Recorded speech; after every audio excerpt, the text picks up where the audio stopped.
Je saute et je me cabre pour savoir où je vais. Depuis 3 ans, je prends des forces en mer. Aujourd'hui, c'est la migration. Ça va durer 6 mois sur plusieurs milliers de kilomètres. Mais la plupart d'entre nous ne finiront pas le chemin. Quand on est un saumon, il faut faire attention. Les dangers ne manquent pas, comme ce grand requin blanc. Par instinct, on va retrouver l'estuaire, puis l'eau douce. On va remonter le fleuve pendant des centaines de kilomètres à contre-courant. Les frayères sont tout là-bas, en amont.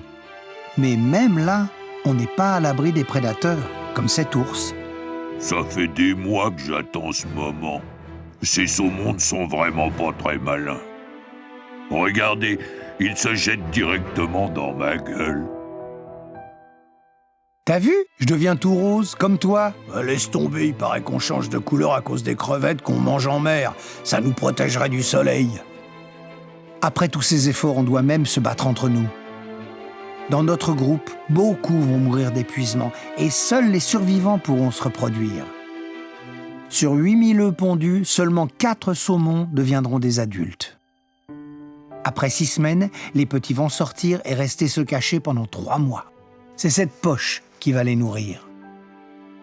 Après avoir passé 1 ou 2 années en eau douce, nos jeunes vont prendre des forces pour redescendre vers la mer. Ils vont mémoriser le parcours pour revenir sur leur lieu de naissance et se reproduire à leur tour. Dans l'estuaire, les jeunes vont se remettre en groupe, s'engraisser, se métamorphoser et s'adapter à l'eau salée. Puis ils vont nager vers le large, ils vont grandir et préparer la prochaine migration.